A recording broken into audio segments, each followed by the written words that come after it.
Hi friends అందరికి. ఈరోజు అయితే మేము పని పోయి ఇంటికి వచ్చే వరకు మా అమ్మ ఉలువలు కందులు ఉడకబెట్టింది, గుడాలు వేసింది. మేము మొన్న అయితే ఉత్తి ఆ కందులు ఒక్కటే ఉడకబెట్టుకున్నాం. మేము ఉడకబెట్టేటప్పుడు ఈరోజు అమ్మ అయితే రెండు మిక్సీ చేసి ఉడకబెట్టింది. ఎట్లున్నాయి మమ్మీ?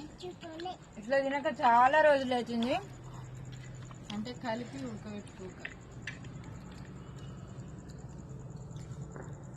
బాగుంది. ఉప్పు కారం కలపాలి, ఉప్పు కారం కలిపి పోపు పెట్టాలి. కానీ పోపు పెట్టకుండా బాగుండేది, అంత టేస్ట్ ఉంది. చాలా ఉలువలు తిన చాలా. మీకు ఎంతమందికి గుడాలంటే ఇష్టమో కామెంట్ పెట్టండి. నాకైతే మస్తు ఇష్టం. కందులు సింగిల్ ఉడకబెట్టిన దానికన్నా ఇట్లా కలిపి ఉడకబెడితే టేస్ట్ బాగుంది.